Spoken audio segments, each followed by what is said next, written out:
लीजिए पेश एक डरावनी कहानी जिसका नाम है भूतिया हवेली के भयानक रहस्य। यह कहानी है रोहन और उसके छोटे भाई गुंजन की। रोहन 15 साल का था और गुंजन 8 साल का। उनके पापा की नौकरी बदली तो उन्हें एक छोटे से शहर में आना पड़ा। शहर के बाहर उन्हें एक पुरानी बड़ी हवेली मिली। हवेली दिखने में बहुत डरावनी थी। उसकी दीवारें टूटी थीं और खिड़कियों के शीशे फूटे हुए थे।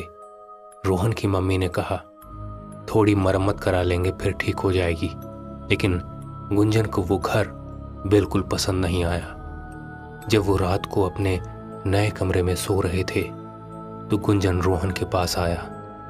भैया मुझे डर लग रहा है, इस घर से खराब बदबू आ रही है, गुंजन फुसफुसाया। रोहन ने उसे डांटा, बस कर गुंजन, ये सब तेरे मन का वहम है, सो जा। अगले दिन रोहन और गुंजन घर के पीछे एक बहुत बड़ा मैदान देखने गए। मैदान के कोने में एक पुराना कुआं था जिसके ऊपर लोहे का ढक्कन लगा था। गुंजन ने कुएं की तरफ देखकर कहा, भैया मैंने कल रात एक आवाज सुनी थी, कोई मुझे कुएं के पास बुला रहा था। रोहन ने हंसकर कहा, वो हवा होगा पगले। एक शाम को दोनों भाई अपने कमरे में खेल रहे थे। सूरज डूब चुका था और बाहर अंधेरा हो रहा था। अचानक कमरे की पीछे वाली दीवार पर रोहन ने एक चीज नोटिस की। जब भी वो या गुंजन रोशनी के सामने आते तो उनकी परछाई दीवार पर बनती थी, लेकिन आज उनकी परछाई के साथ साथ एक और परछाई बन रही थी। वो परछाई बहुत लंबी और पतली थी और उसके हाथ पैर इंसानों जैसे नहीं थे। वो बस खड़ी थी, हिल नहीं रही थी। रोहन ने डरकर गुंजन से कहा, गुंजन पीछे मुड़कर मत देखना, बस मेरी बात सुन। क्या तुझे भी वो तीसरी परछाई दिख रही है? गुंजन ने दीवार पर देखा और डरकर कांप गया।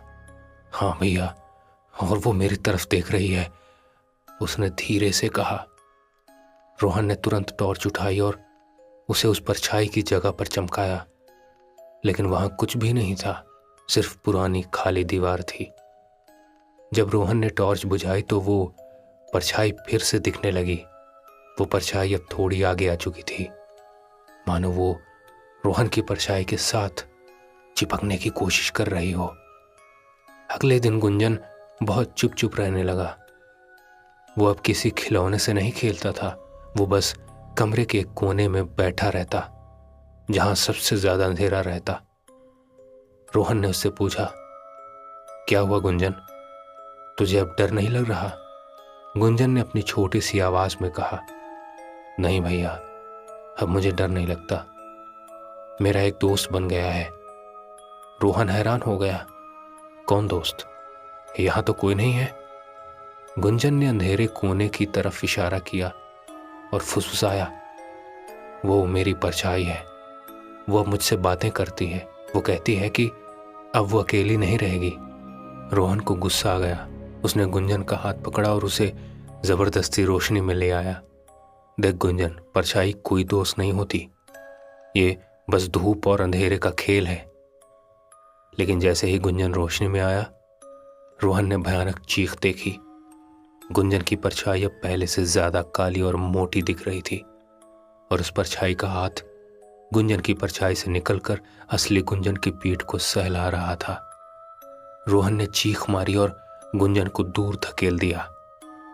गुंजन जमीन पर गिरकर रोने लगा, भैया तुमने मेरे दोस्त को धक्का दिया। रोहन अब समझ गया था कि ये घर किसी भूत प्रेत का ठिकाना है और गुंजन खतरे में था। उसने मम्मी पापा को बताने की कोशिश की, लेकिन उन्होंने सोचा कि रोहन स्कूल की कहानियां सुना रहा है।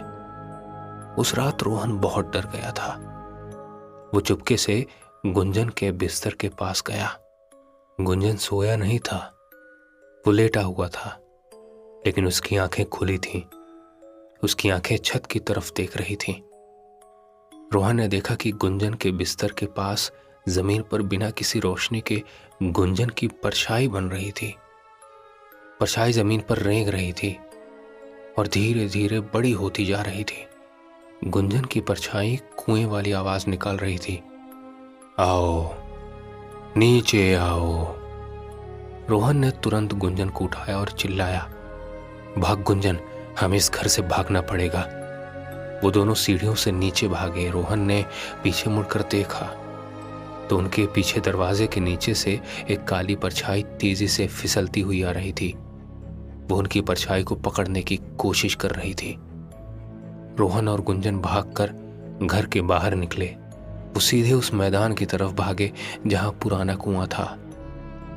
पीछे से हवेली के दरवाजे पर रोहन ने देखा कि वो काली परछाई अब हवेली की दीवार से निकलकर कुएं की तरफ बढ़ रही थी।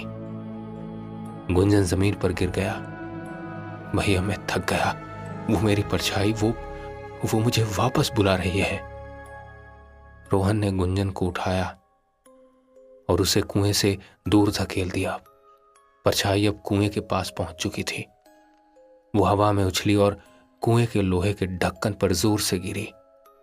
अचानक हवेली के अंदर से बहुत तेज चीख की आवाज आई, जैसे किसी को जलाया जा रहा हो। रोहन को अचानक याद आया कि उनके पापा ने आज ही बाहर तेज रोशनी वाला एक नया लैंप लगाया था। रोहन ने गुंजन से कहा, हमारा डर अंधेरा है गुंजन, हमें रोशनी चाहिए। रोहन ने पूरी ताकत से आवाज लगाई, पापा लाइट ऑन करो। जैसे ही उनके पापा ने बाहर की सफेद तेज लाइट ऑन की, वो रोशनी सीधे मैदान पर पड़ी। कुएं के पास जो काली परछाई थी वो उस रोशनी के पड़ते ही धुएं की तरह उड़ गई। हवेली के अंदर की चीख बंद हो गई और एक अजीब सी शांति छा गई। रोहन और गुंजन को उनके मम्मी पापा ने अंदर बुलाया। बाद में उन्होंने पता लगाया कि उस कुएं में बहुत साल पहले एक पागल आदमी गिरकर मर गया था, जो अंधेरे में ही रहता था। गांव के लोग मानते थे कि उसकी परछाई घर में घूमती है और बच्चों को अंधेरे में खींचने की कोशिश करती है। रोहन और गुंजन को उस हवेली में और ज्यादा नहीं रहना पड़ा। कुछ ही दिनों में उनके पापा ने वो घर बेच दिया। आज भी गुंजन अंधेरे से बहुत डरता है और हमेशा रोशनी में ही रहता है। उसे पता है कि परछाई का चोर अब भी किसी अंधेरे कोने में उसका इंतजार कर रहा होगा। दोस्तों, ये डरावनी कहानी आपको कैसी लगी कमेंट बॉक्स में हमें जरूर बताइए। चैनल में अगर आप नए हैं तो चैनल को सब्सक्राइब कर लीजिए, वीडियो को लाइक करके शेयर कर दीजिए। मिलते हैं अगली वीडियो में।